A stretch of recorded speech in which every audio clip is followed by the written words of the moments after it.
Mohamed Ould Cheikh El Ghazouani de la République islamique de Mauritanie, président en exercice de l'Union africaine, Azali Ansoumani de l'Union des Comores, Adama Barrow de la République de Gambie, Oumarou Sissoko Embalo de la République de Guinée-Bissau, Brice Clotaire Oligui Nguema de la République gabonaise. Mesdames, Messieurs les chefs de délégation, Monsieur le Premier ministre, Monsieur le Président de la Commission de la CEDEAO, Mesdames, Messieurs les ministres et secrétaires d'État, Mesdames, Messieurs les membres du corps diplomatique, autorités administratives et locales, Monsieur le Président et les membres du comité de commémoration du 80e anniversaire, Mesdames, Messieurs les descendants des familles de tirailleurs sénégalais, distingués invités, chers corps citoyens, Mesdames et Messieurs. Avant tout propos, je voudrais vous remercier chaleureusement, mes chers frères présidents Ghazouani, Azali, Barrow, Embalo et Nguema, d'avoir bien voulu rehausser de votre présence cette première édition de commémoration de l'histoire tragique qui s'est déroulée ici à Thiaroye il y a 80 ans maintenant, malgré vos agendas chargés. Je remercie tous nos hôtes et je leur souhaite un agréable séjour au Sénégal. À travers vous, je salue vos peuples respectifs. Votre présence remarquée à nos côtés est le symbole fort de votre attachement à l'histoire que nous partageons. Grande est mon émotion en cette date et en ce lieu qui nous parle, où des héros africains sans défense, armés de courage, de dignité et de fraternité africaine, ont été froidement abattus. Il s'agissait là d'un massacre.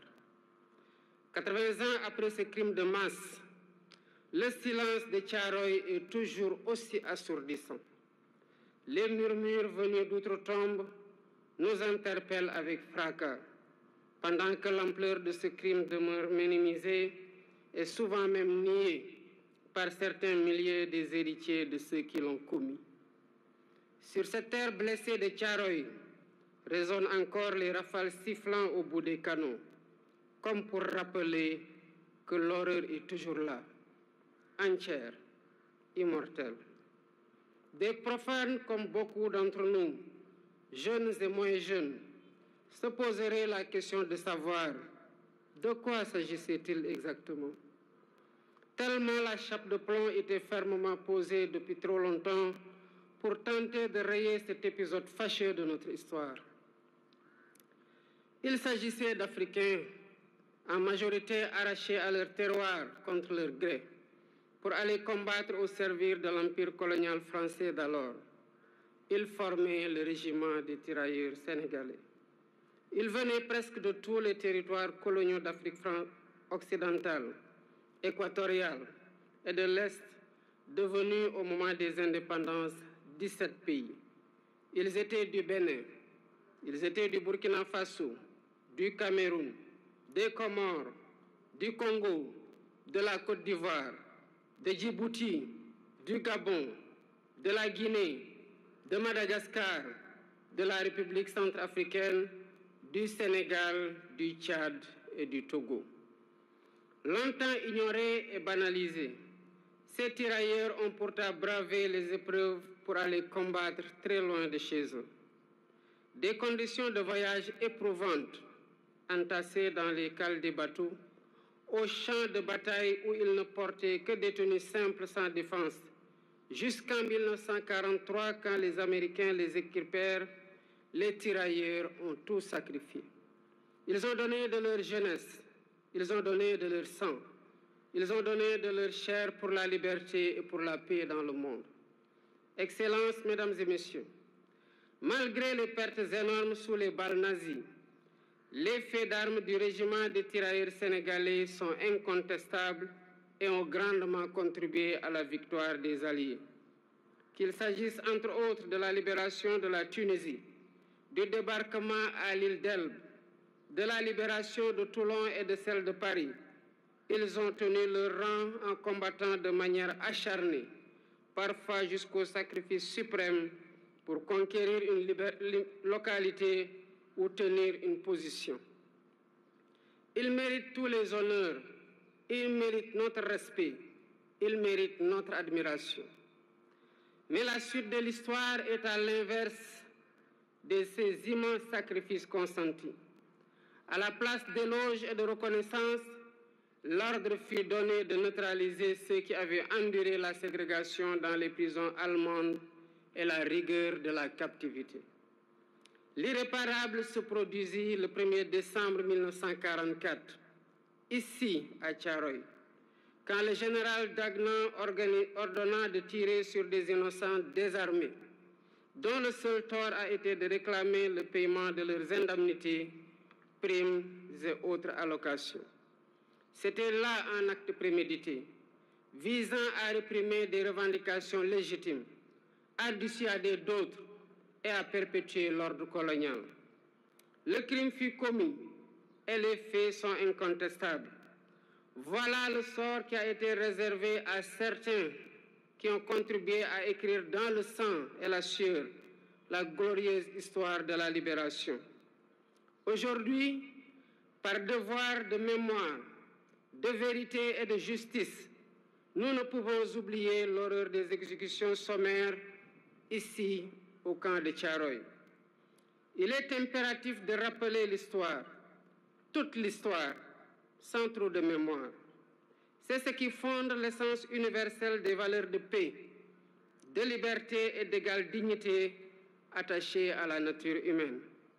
Excellences, Mesdames et Messieurs, toutes ces raisons ont renforcé notre conviction de commémorer l'anniversaire du massacre de Tcharoy pour, d'une part, rendre hommage aux victimes et graver leur mémoire dans notre conscience collective, et, d'autre part, jeter les bases de la restauration de la vérité historique en mettant fin à l'omerta sur cet épisode tragique, omerta voulu et entretenu par l'autorité coloniale. Ce faisant, il ne s'agira pas d'une porte ouverte pour susciter le ressentiment ni entretenir la colère et la haine. Non.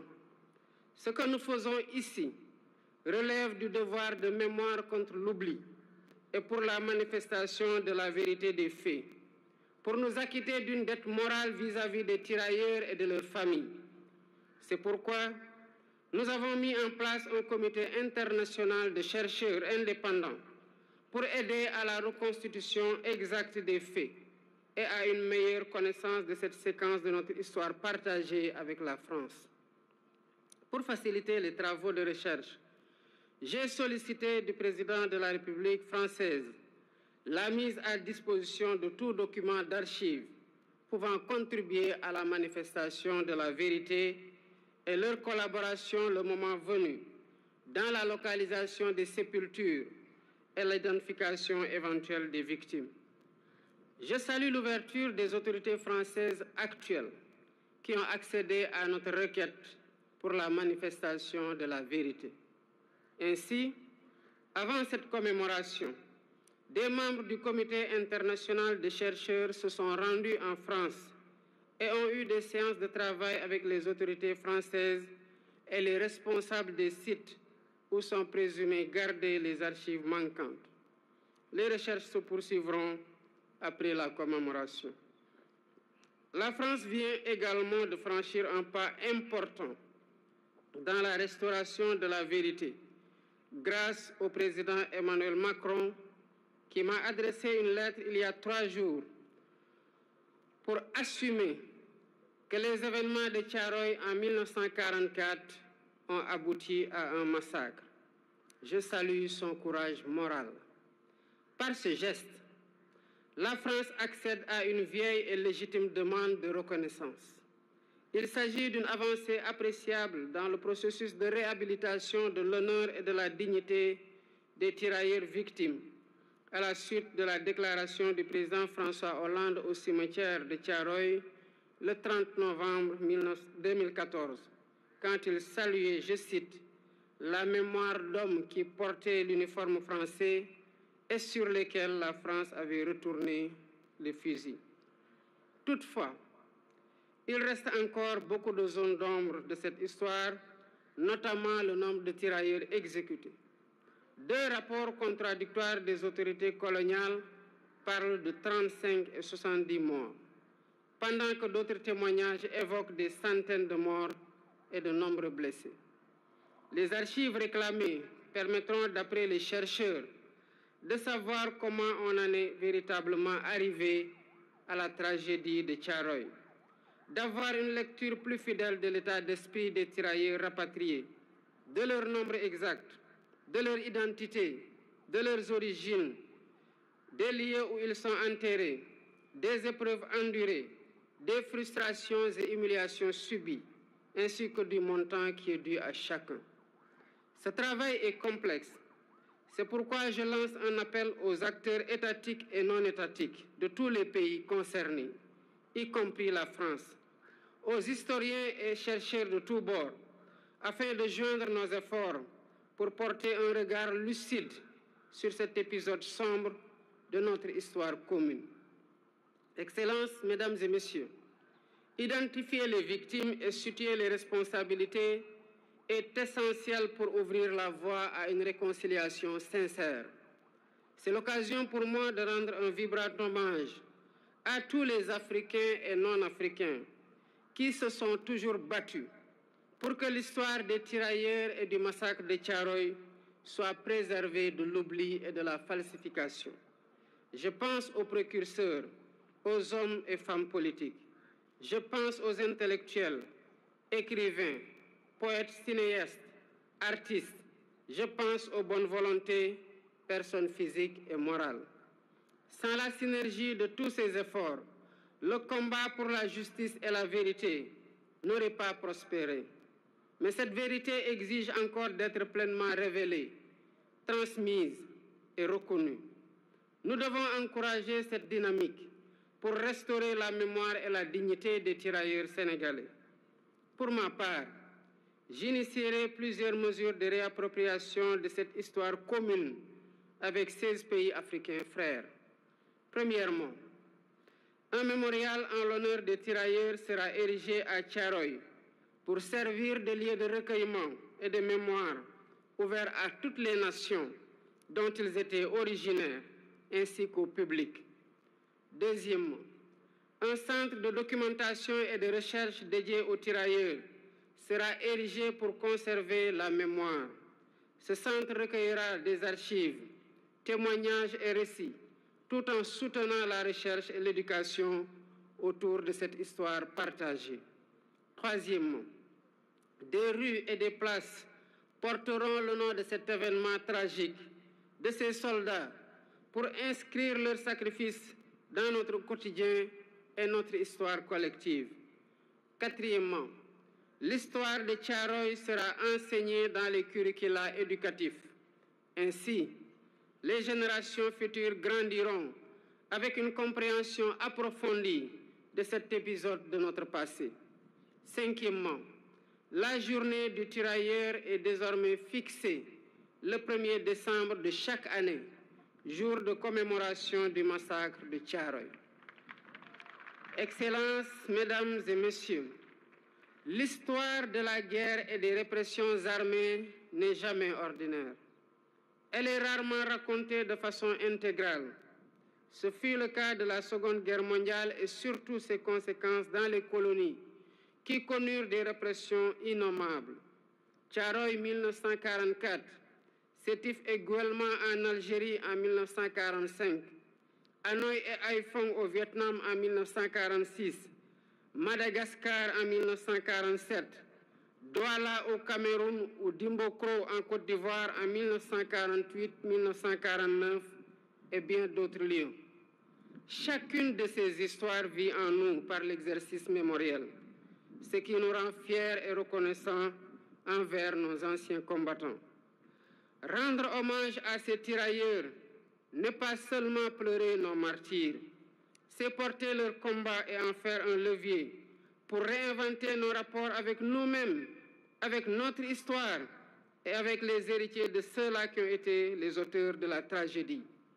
c'est dire au monde que les tirailleurs sénégalais n'étaient pas des mercenaires, mais bien les défenseurs d'une dignité humaine universelle.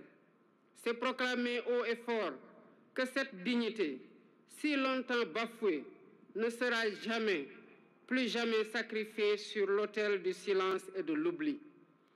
Le massacre de Thiaroye est une blessure, mais il est aussi une leçon qui nous enseigne que la fraternité, l'unité et le refus de l'oubli sont les armes les plus puissantes dont disposent les peuples libres pour écrire leur avenir. Que cette commémoration, 80 ans après, ne soit pas qu'un moment de recueillement, qu'elle soit un serment renouvelé, un serment de justice, un serment de mémoire, un serment de vérité.